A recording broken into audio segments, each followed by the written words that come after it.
everyone, Namaste. This is Neha Singh, your online economics teacher. So, what's new today? Today again I will fulfill one of the comment whatever given by the people, that is on what are the side effects of GST and demonetization. Look, both GST and demonetization is a vast topic to speak up. Okay, now what I have decided that one by one I am going to discuss both the topics. So let me thank Mrs. Jyoti Sharma who asked me to explain her. Now, what is GST? Today we'll talk about GST. Look, the impact of GST in the Indian economy is really vast and really need a time to explain. So मैंने क्या decide किया है कि मैं इसे part wise बनाऊंगी. In the first part मैं उस जीएसटी से जितने हमें फ़ायदे हुए हैं उसके बारे में डिस्कस करूंगी, और सेकंड पार्ट में जीएसटी से हमारी जो नुकसान हुई है या फिर हमें जो लॉसेस हुए हैं वो बनाऊंगी. And definitely the third part will come जिसमें मैं रिफॉर्म के बारे में बात करूंगी. रिफॉर्म मीन्स कि जीएसटी में और क्या हम लोग कर सकते थे, क्या बदलाव ला सकते थे जिसकी वजह से वो हमारे लिए फ़ायदेजनक बन सकता है और ज़्यादा. हालांकि first of all GST, let me explain what is GST all about. It's a goods and service tax, जो हम सबको पता है कि इसे गुड्स एंड सर्विस टैक्स कहते हैं. ठीक है. नाउ ऐसा नहीं है कि इस टैक्स के लागू होने से हमें नुकसान हुई है या हमें कुछ फ़ायदे नहीं हुए हैं. डेफिनेटली फ़ायदा और नुकसान दोनों एक साथ ही चलता है. जब हम एक कॉर्पोरेट वर्ल्ड में या फिर एक इकोनॉमी के पार्ट होते हैं तो डेफिनेटली समटाइम्स हमको फ़ायदे में मिलते हैं और कभी कभी हमें नुकसान भी सहना पड़ता है. तो जीएसटी एक ऐसा कानून था जो 2017 1 जुलाई के मिडनाइट को लागू हुआ था, और इस टैक्स का मतलब इसको गवर्नमेंट का ये लागू करने का वन एंड ओनली मकसद ये था कि वो एक यूनिफॉर्म टैक्स चाहते थे हमारे कंट्री में. One country one tax. ऐसे क्या था, जीएसटी के पहले हमारे कंट्री में बहुत सारे टैक्स थे. VAT, exercise duty, entertainment tax, interstate tax, sales tax, बहुत सारे टैक्स थे जो हम लोग डिफरेंट करके देते थे. जैसे for example if I am a businessman, मैं 10% वैट दे रही हूँ, 10% एक्साइज दे रही हूँ, 10% स्टेट दे रही हूँ. इस तरह से करते करते जब हम सम टोटल करते थे तो वो हमारा ज़्यादा महंगा पड़ जाता था. लेकिन जेहेतु हमको एट द बिगनिंग थोड़ा कम देना पड़ता तो हम लोग सोचते थे oh it's only about 10%, it's only about 5%. But अगर हम इसको ऑल टुगेदर देखते थे तो वो हमारा जीएसटी से बहुत ज़्यादा हो जाता था. Now what is the first most important gain जो हम फ़ायदे बोलेंगे वो क्या था हमारा जीएसटी से. तो सबसे पहले हमारा फ़ायदा जीएसटी से हुआ है वो ऑब्लाइजेशन ऑफ इंटरस्टेट टैक्स.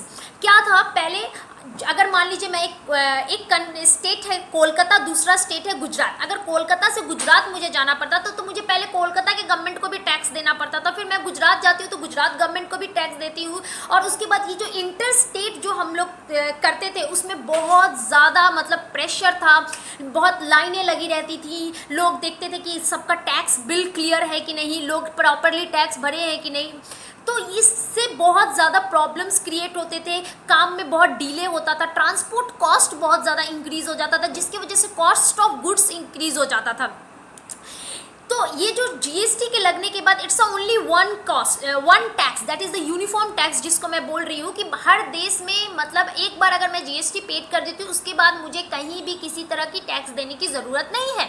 तो एक बार जीएसटी, अगर मैन्युफैक्चरिंग कंपनी एक बार जीएसटी पेड कर चुकी है तो उसके बाद उसको अपने गुड्स किसी भी स्टेट में ऑल ओवर इंडिया में कहीं भी जाके वो सेल कर सकती है. उसको किसी और अदर स्टेट को गुड्स नहीं टैक्स नहीं देने की ज़रूरत है.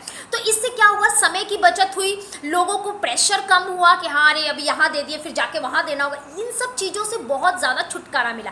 तो ये एक one of the very big achievement हम लोग कह सकते हैं जीएसटी के लागू होने से. जो इंटरस्टेट जो बिजनेसमैन हैं उन लोग को बहुत बड़ा प्रॉफिट हुआ है. जो second one is the supply change management.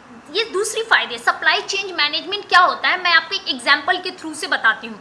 Suppose मैं एक स्टेट हूँ गुजरात और मैं कुछ गुड्स प्रोड्यूस करती हूँ तो मैं मैन्युफैक्चरिंग स्टेट हूँगी और इस गुड्स को जाके मैं यूपी, बिहार या कोलकाता इन सारे स्टेट्स में जाके सेल करूँगी तो वो सारे स्टेट कंज्यूमिंग स्टेट कहलाएंगे. तो क्या था ये सप्लाई चेंज मैनेजमेंट क्या होता था, पहले जब ये जीएसटी लागू नहीं होता था तो टैक्स रिड्यूस करने के लिए बहुत सारे मैन्युफैक्चरिंग कंपनी क्या करते थे कि गुजरात में उनका मेन हेडक्वार्टर है, वहाँ पे वो प्रोडक्शन हो रहा है, और वो लोग यूपी में, चाहे बिहार में, चाहे मध्य प्रदेश में, इन सारे एरियाज में क्या करते थे, अपने ब्रांच ओपन कर देते थे और गवर्नमेंट को ये शो करते थे कि मैं यहाँ पे भी प्रोडक्शन कर रहा हूँ, जिससे उनको टैक्स ना देना पड़े और वो टैक्स की बचत करते थे। बट अल्टीमेटली प्रोडक्शन गुजरात में ही वो करते थे और गुजरात से वो अपने ब्रांच में सेंड करते थे और वहाँ से वो सेल करते थे। बट वो गवर्नमेंट को दिखा रहे हैं कि मैं प्रोडक्शन ये यूपी में या बिहार में ही कर रहा हूँ, और इस तरह से अपने टैक्सों को वो रिड्यूस करते थे जब वो IT फाइल भरते थे। अब क्या हो रहा है, अब सप्लाई चेन मैनेजमेंट, ये जो यूनिफॉर्म टैक्स हमारा GST लागू हो जाने की वजह से क्या हो रहा है, जितने भी कंज्यूमिंग स्टेट हैं जैसे हमारा यूपी, बिहार, कोलकाता, अब GST के लागू होने से ये जो गुड्स एंड सर्विसेज हम लोग को कंज्यूम करेंगे, इनको फायदे मिलेंगे उस GST को, मतलब इनके ऊपर टैक्स लागू नहीं होंगे। ये जो गुड्स खरीद रहे हैं इनसे इनके टैक्स की बचत होगी।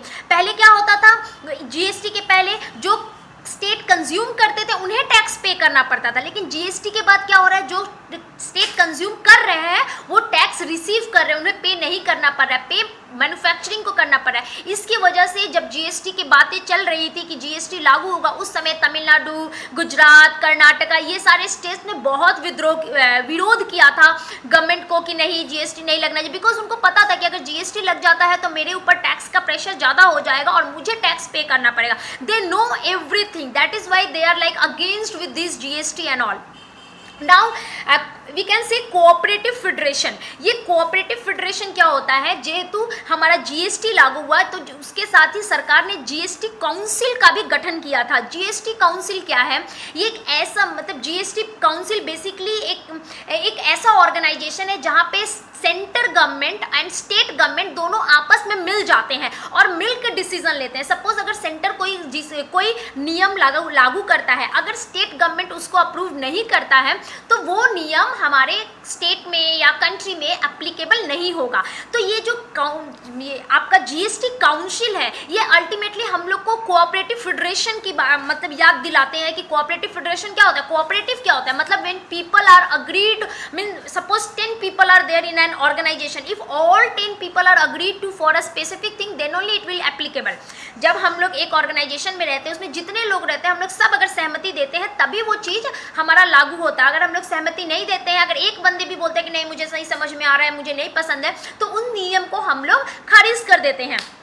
तो ये जो हमारा GST काउंसिल है, ये भी एक बहुत ही, मतलब हम लोग क्या बोलेंगे, एक प्लस पॉइंट है GST का, जिसकी वजह से स्टेट गवर्नमेंट और सेंटर गवर्नमेंट हम कह सकते हैं नज़दीक आए हैं, एक दूसरे से मिल के, समझ के, अपनी ज़रूरतों को जानकर उसके बाद वो लोग डिसीजन लेते हैं और लोगों के ऊपर एप्लीकेबल करते हैं।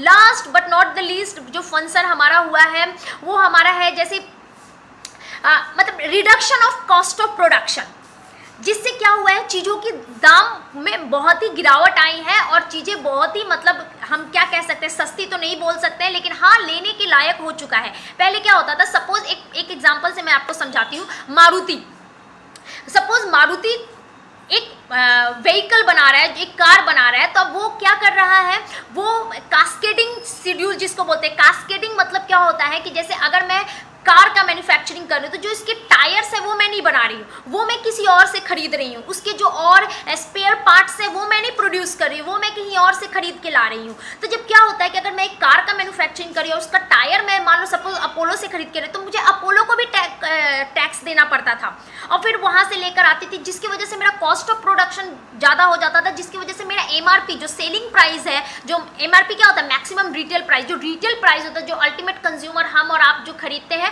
उसका प्राइस हम लोग को ज़्यादा पे करना पड़ता था, क्योंकि प्रोड्यूसर को वो बहुत महंगा पड़ जाता था। जेहेतु GST लग गया, एक बार जब मैन्युफैक्चरिंग कंपनी टैक्स दे दिया तो उसके बाद वो जो छोटे छोटे चीज़ें वो खरीद रही हैं, टायर हुआ, स्पेयर पार्ट्स हुआ, जो भी कलर वलर जो भी हुआ, उनके लिए उन्हें अलग से टैक्स देने की ज़रूरत नहीं हो रही है, वो एक बार ही दे रहे हैं, जिसकी वजह से कॉस्ट ऑफ प्रोडक्शन रिड्यूस हो रहा है। और हम लोग कह सकते हैं कि जो भी ये सारी चीज़ें हैं वो हमारे लिए रिजनेबल तो नहीं बोल सकते, बट या we can purchase at least something is better than nothing, we can know ना, we know that something is better than nothing, वही वाली बातें हो जा रही हैं। सो अल्टीमेटली हम लोग देख सकते हैं कि जीएसटी के आने से ऐसा नहीं है कि हमें नुकसान सहना पड़ रहा है। जीएसटी के आने से हमारे बहुत सारे फायदे हुए हैं, बहुत सारी जो मतलब फॉर्मेलिटीज़ जो थी लोगों के बीच में, बहुत सारा मिसअंडरस्टैंडिंग था और बहुत सारा जो कॉम्प्लिकेशंस थे वो सारे रिड्यूस हो गए हैं। गवर्नमेंट ने यूनिफॉर्म कर दिया है सब चीज़ों को, बहुत ही सीधी और बारीकी से देखकर बहुत ही अच्छा हम लोगों को एक टैक्स सिस्टम मतलब हम लोग को दिया है, जिसके थ्रू हम लोग उसको applicable कर रहे हैं। Okay, now up to this much. In my next video, I will speak about the demerits, drawback और negativity of GST कि डेफिनेटली अच्छाई है तो बुराई भी होंगे ही होंगे, थोड़े ज़्यादा हो या कम हो। तो नेक्स्ट वीडियो में हम जीएसटी की जितनी भी नेगेटिविटी है उसके बारे में चर्चा करेंगे और उसको जानने की कोशिश करेंगे। टिल नाउ आई होप आपको ये बात समझ में आई हो, आई होप आपको जीएसटी क्या है एग्जैक्टली समझ में आया हो। अगर आपको कोई भी डाउट है तो डेफिनेटली मेरे कमेंट बॉक्स पे जाइए और अपने डाउट को मेंशन कीजिए, और अगर मैंने कुछ गलती किया है या कुछ गलत हुआ है तो वो भी पॉइंट आउट कीजिए, मैं डेफिनेटली उसको सुधारने की चेष्टा करूँगी। तब तक thank you, have a nice day, and please subscribe my channel and keep on commenting, ask me that which point you want me to discuss with you people. Thank you, namaskar.